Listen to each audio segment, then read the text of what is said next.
السلام عليكم ورحمة الله وبركاته. ازيكم عاملين ايه؟ يا رب تكونوا بخير. معكم نعمة الصديق. النهاردة زي ما انتم شايفين هنعمل مع بعض الكنافة بالكريمة. احلى من بتاعة المحلات ومكونات كلها موجودة في البيت. بس قبل ما نبدأ بقى وصفتنا، ما ننساش نسمي الله ونصلي على رسول الله وعلى آله وصحبه وسلم. هنبدأ الوصفة. أول حاجة هنعملها، هنعمل الشربات بتاعنا. وطبعا الشربات بتاع الكنافة بيكون متوسط، ما بيكونش تقيل أو خفيف. هنجيب كوبايتين من السكر وعليهم كوباية ونص من المية. هو المفروض بحط كوباية ونص، بس التصوير ما بينهاش يعني. فانا بحط كوبايه ونص من الميه وعليهم ربع معلقه من ملح الليمون او عصير ليمون. بس كده. وبعد كده بحطهم على النار، بسيبهم حوالي 10 دقايق، اقصى حاجه 12 دقيقه، لحد ما يعملوا الفقاقيع كده زي ما انتم شايفين. وبعد كده بطفي عليهم. وكده نكون عملنا الشربات بتاع الكنافة. تاني حاجة بقى هنعملها الكريمة بتاعتنا. الكريمة بتاعتنا برضو كوبايتين من اللبن وعليهم معلقتين ونص، معلقتين كبار ونص من النشا، وعليهم معلقتين من السكر، وابدأ اقلبهم. وبعد كده بحط فانيليا. افضل اقلب فيهم كده لحد ما الكريمة بتاعتي تبدأ تتقل. وبعد ما بتبدأ تتقل بأطفي عليها واسيبها على جنب لحد بقى ما نبدأ نعمل الكنافة بتاعتنا. هي كده تقلت اهي ما شاء الله. هسيبها بقى على جنب وابدأ اجيب الكنافة بتاعتي. الكنافة بتاعتي بقى بتبقى مفروض انها في الفريزر متجمدة، وبخرجها بقطعها بفتفتها بايدي.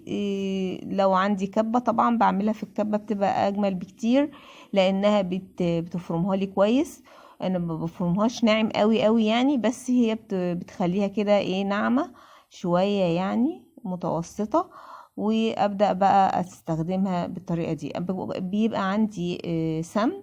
انا بسيح مثلا السمنه بتاعتي عشان تبقى سايحه معايا، وبحطها بقى زي ما انتم شايفينها في طبق كده.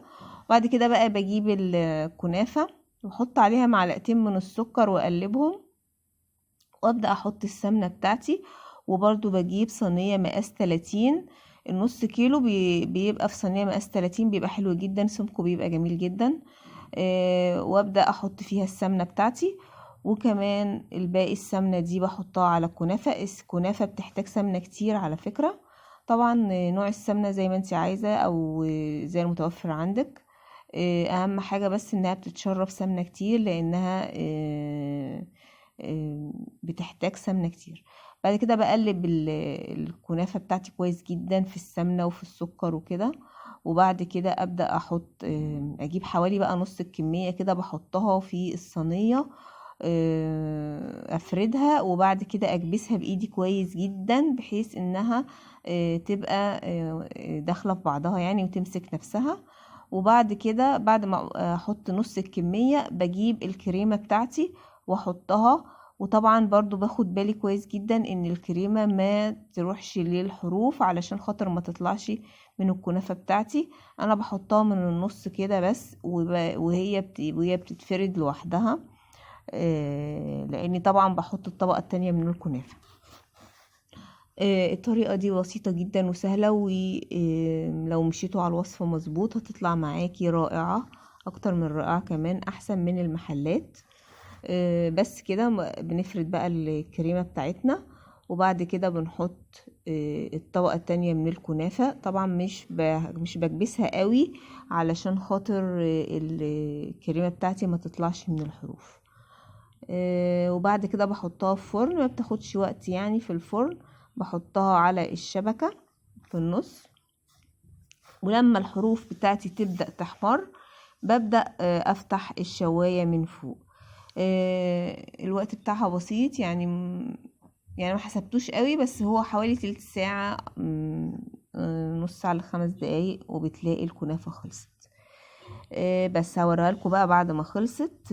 لونها ذهبي وجميل. طبعا برضو درجة الذهب اللي انت عايزاها بتتوقف على انت بتحبيها ذهبي قوي ولا نص ونص.